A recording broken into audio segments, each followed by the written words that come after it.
Friends, आज हम alcohol को बिल्कुल बेसिक से समझेंगे कि अल्कोहल क्या होती है, अल्कोहलिक बेवरेज क्या होती है एंड इसे किन मेथड से बनाया जाता है। सो फ्रेंड्स, अल्कोहल एक तरह की लिक्विड होती है जिसे शुगर कंटेनिंग लिक्विड को फर्मेंट करके तैयार किया जाता है। इसे आप ऐसे समझो कि अल्कोहल को ऑब्टेन करने के लिए हम एक ऐसे लिक्विड सब्सटेंस को लेंगे जिसमें शुगर प्रेजेंट हो, उसके बाद उसमें ईस्ट डालकर उसे फर्मेंट करेंगे, जिसके बाद हमें अल्कोहल मिल जाएगा। अब फ्रेंड्स, बहुत सारे ऐसे भी सब्सटेंसेस हैं जिसमें शुगर तो प्रेजेंट होती है बट वो लिक्विड फॉर्म में नहीं होती, तो उसे अल्कोहल में कन्वर्ट करने के लिए सबसे पहले हम उसे लिक्विड फॉर्म में लाते हैं, फिर उसमें ईस्ट को डालकर फर्मेंट करके उससे अल्कोहल को रेडी करते हैं। और ये जो फर्मेंटेशन है इसके बारे में हम आगे डिटेल में बात करेंगे। और अब अगर आपसे कोई पूछे कि अल्कोहल क्या होती है तो आप सिंपली बोल सकते हो कि alcohol is a fermented liquid. So friends, अब तो हमने ये जान लिया कि अल्कोहल क्या होती है और अब हम ये जानेंगे कि अल्कोहलिक बेवरेज क्या होती है। तो फ्रेंड्स, यहाँ पे ना दो वर्ड्स आए हैं। First one is alcoholic and second one is beverage. Alcoholic का मतलब हम सभी जानते हैं कि that liquid which contain alcohol, but वहीं दूसरी तरफ बेवरेज का मतलब होता है ड्रिंक, वो भी ऐसी ड्रिंक जो पोर्टेबल हो यानी पीने योग्य हो। सो दोनों को कंबाइन करेंगे तो हमें मिलेगा अल्कोहलिक बेवरेज, मतलब कि एक ऐसा बेवरेज जो पीने योग्य हो, जिसको पिया जा सके। यहीं पर फ्रेंड्स, मैं आपको एक और चीज बता दूं कि अल्कोहल ना टू टाइप्स की होती है। First one is methyl alcohol and second one is ethyl alcohol, जिसे हम इथानॉल भी बोलते हैं। सो और फ्रेंड्स, इन दोनों में से आप सिर्फ एक तरह की ही अल्कोहल को पी सकते हो और वो है इथाइल अल्कोहल या फिर कह लो इथानॉल। अगर आप मिथाइल अल्कोहल को पियोगे तो आपकी डेथ होना निश्चित है, आपको फिर कोई नहीं बचा पाएगा। और अब हम इस वीडियो में सबसे इम्पोर्टेंट टॉपिक के बारे में बात करने वाले और वो है methods of obtaining alcoholic beverage. वो कौन सी मेथड्स है जिससे हम अल्कोहलिक बेवरेज को ऑब्टेन कर सकते हैं। सो हमारे पास ना ऐसे दो मेथड्स हैं जिससे हम अल्कोहलिक बेवरेज को ऑब्टेन कर सकते हैं, जिसमें पहला है फर्मेंटेशन, जिसके बारे में हमने पहले बात करी, और दूसरा है डिस्टिलेशन। और फ्रेंड्स, ये दोनों ही मेथड्स ना एक दूसरे से कनेक्टेड है और ये कैसे कनेक्टेड है इसके बारे में हम आगे बात करेंगे। उससे पहले मेथड नंबर 1 के बारे में हम बात कर लेते हैं, वो है फर्मेंटेशन। अब फ्रेंड्स, फर्मेंटेशन ना एक ऐसा प्रोसेस है जो कि शुगर को कन्वर्ट करता है अल्कोहल में और साथ ही कार्बन डाइऑक्साइड को भी रिलीज करता है। लेकिन यहाँ पर शुगर को अल्कोहल में चेंज करने के लिए सबसे पहला इम्पोर्टेंट रोल प्ले करता है ईस्ट।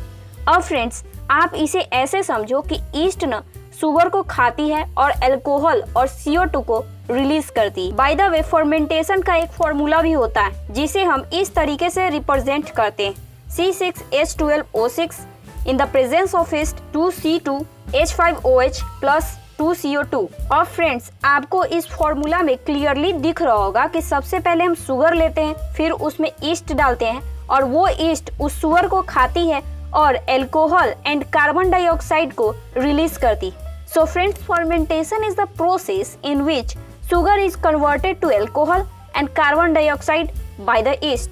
And जो अल्कोहल हमें फर्मेंटेशन प्रोसेस के बाद मिलती है, जो हमें फर्मेंटेशन प्रोसेस के बाद ऑब्टेन होती है, उसे हम बोलते हैं फर्मेंटेड अल्कोहलिक बेवरेज या फिर फर्मेंटेड लिक्विड। और फ्रेंड्स, हमारे पास फर्मेंटेशन से रिलेटेड 3 सबसे इम्पोर्टेंट पॉइंट्स है। नंबर 1, फ्रेंड्स, जो हमें फर्मेंटेशन के बाद जो फर्मेंटेड अल्कोहल मिलता है उसमें अल्कोहल की परसेंटेज 3% से लेकर 14% के बीच में होती है। नंबर 2, जब भी अल्कोहल का लेवल 14% तक पहुंचता है तब जो ईस्ट होती है जो शुगर को अल्कोहल में कन्वर्ट करने के लिए रिस्पॉन्सिबल होती है, उसकी डेथ हो जाती है। एंड नंबर 3, जो ईस्ट होती है वो एक आइडियल टेम्परेचर पर ही काम करती है और जो आइडियल टेम्परेचर है ईस्ट का वो 3 degree Celsius to 32 degree Celsius के बीच होती है। इसी टेम्परेचर के बीच ईस्ट अपना काम कर सकती है, इससे ज़्यादा या कम टेम्परेचर पे ईस्ट डोंट एक्ट। और फ्रेंड्स, यहाँ पे क्वेश्चन ये आता है कि आखिर फर्मेंटेशन से कौन कौन सी अल्कोहलिक बेवरेज मिलती है। Well friends, fermented alcoholic beverage में ना beer, wine, mead, sake, cider, perry जैसे अल्कोहलिक ड्रिंक्स आते हैं। सो फ्रेंड्स, वीडियो में आगे बढ़ते हैं और अब हम बात करेंगे अपने सेकेंड मेथड की, जो है डिस्टिलेशन। याद है फ्रेंड्स, हमने आपसे फर्मेंटेशन के स्टार्टिंग में बोला था कि फर्मेंटेशन और डिस्टिलेशन आपस में एक दूसरे से कनेक्टेड है। अब ये दोनों कैसे एक दूसरे से कनेक्टेड है, इसे हम यहाँ पर समझेंगे। लेकिन उससे पहले हम ये जानते हैं कि आखिर डिस्टिलेशन होती क्या है। So friends, distillation is a process of heating of alcoholic wash which is also called fermented liquid at 78.5 degrees Celsius, on which alcoholic particles get evaporated and further consumed to obtain distilled alcoholic beverage and spirit। अब इतनी बड़ी definition सुनकर आपको tension लेने की जरूरत नहीं है, इसे हम आपके लिए आसान कर देते हैं। अब आप इसे ऐसे समझो कि फ्रेंड्स, आपको डिस्टिलेशन करने के लिए सबसे पहले किसी भी ड्रिंक को ना आपको सबसे पहले फर्मेंट करना पड़ेगा और उसके बाद ही आप डिस्टिलेशन कर सकते हैं। और जो फर्मेंटेड लिक्विड होगी, जो फर्मेंटेशन के बाद मिलता है, उसे हम अल्कोहलिक वाश भी कहते हैं। सो फ्रेंड्स, डिस्टिलेशन बेसिकली ना अल्कोहलिक परसेंटेज को बढ़ाने का एक मेथड है। आपको याद होगा कि मैंने आपको बताया था कि फर्मेंटेड अल्कोहलिक बेवरेज का जो अल्कोहलिक परसेंटेज होता है वो 3% से लेकर के 14% के बीच तक होता है। बट उसी को डिस्टिल्ड करने के बाद उसकी अल्कोहलिक परसेंटेज 14% से बढ़ जाती है। तो डिस्टिलेशन को करने के लिए ना हमें ज्यादा कुछ करने की जरूरत नहीं है। इसे बस आप एक सिंपल सा डायग्राम से समझो। सो यहाँ पे ना ये एक कॉपर पॉट है जिसमें है फर्मेंटेड लिक्विड, जिसमें हम देंगे हीट, मतलब कि फायर, आग। अब उस फायर की वजह से अंदर का जो फर्मेंटेड लिक्विड है, मतलब कि उसमें प्रेजेंट जो अल्कोहल है, वो सबसे पहले एवापोरेट होना शुरू हो जाएगी। बट क्वेश्चन यहाँ ये है कि फर्मेंटेड लिक्विड यानी कि वो अल्कोहल ही सबसे पहले इवापोरेट क्यों होगी?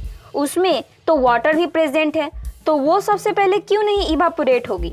तो वेल फ्रेंड्स, इसके पीछे का रीजन इनकी बॉइलिंग पॉइंट है। अल्कोहल की बॉइलिंग पॉइंट 78.5 डिग्री सेल्सियस होती है, तो वहीं वाटर की बॉइलिंग पॉइंट 100 डिग्री सेल्सियस होती है। सो यहाँ पर आप देख सकते हैं कि अल्कोहल का बॉइलिंग पॉइंट वाटर से कम है, जिसका सीधा सा मतलब ये है कि जो फर्मेंटेड लिक्विड में जो अल्कोहल प्रेजेंट है वो सबसे पहले इवापोरेट होगी। मतलब कि ये एक तरह से फिल्ट्रेशन का काम कर रही है और सेपरेशन का भी। और ये फर्मेंटेड लिक्विड सेपरेट होकर इवापोरेट होकर स्वान नेक पाइप के थ्रू कंडेंसर में जाएगी, जहां का टेम्परेचर लो होता है, और फिर वो इवापोरेटेड एयर से चेंज होकर लिक्विड में बदल जाएगी, जिसे एक सेपरेट पॉट में कलेक्ट कर लेंगे। सिंपली फ्रेंड्स, इसमें हुआ क्या कि जो अल्कोहल है, जो ओरिजिनल अल्कोहल है, वो वाटर से सेपरेट होकर के वो अलग कंटेन हो रही है, वो अलग कलेक्ट हो रही है, जिसकी वजह से जो अल्कोहलिक परसेंटेज है वो बढ़ गया। मतलब कि इसे आप ऐसे समझो कि सपोज दैट आप एक ग्लास में अल्कोहल लेते हो और उसमें आप वाटर डालते हो, तो उसमें होगा ये कि जो अल्कोहलिक परसेंटेज होगा उसका वो लो हो जाएगी। फिर वहीं आप दूसरी ग्लास में सिर्फ अल्कोहल लेते हो, आप उसमें वाटर, सोडा कुछ नहीं ऐड करते, तो उसका जो अल्कोहलिक परसेंटेज होगा वो तो लो नहीं होगा। मतलब कि जिसमें आपने अल्कोहल के साथ वाटर को ऐड किया है वो कड़क नहीं होगी, वो स्ट्रॉन्ग नहीं होगी। वहीं पे जिसमें आपने वाटर को ऐड नहीं किया है, उसे नीट ही रखा है, तो वो उसका जो फ्लेवर होगा वो काफी ज्यादा स्ट्रॉन्ग होगा और वो आपको ज्यादा हैंगओवर भी देगी। और अब जो अल्कोहलिक लिक्विड हमें मिली है डिस्टिलेशन प्रोसेस के बाद, इसे हम दूसरे वर्ड्स में डिस्टिल्ड अल्कोहलिक बेवरेज बोलेंगे, और इसी डिस्टिल्ड अल्कोहल को हम स्पिरिट भी बोलते हैं। तो जितने भी तरह की जो स्पिरिट्स होते हैं, जैसे कि रम, विस्की, वोडका, टकीला, ये सारे के सारे डिस्टिल्ड मेथड से तैयार किए जाते हैं। और डिस्टिलेशन प्रोसेस को दूसरे वर्ड्स में हीटिंग प्रोसेस, फिल्ट्रेशन प्रोसेस और सेपरेशन प्रोसेस भी बोलते हैं। सो आई होप फ्रेंड्स कि आपको ये फर्मेंटेशन और डिस्टिलेशन का प्रोसेस समझ में आ गया होगा।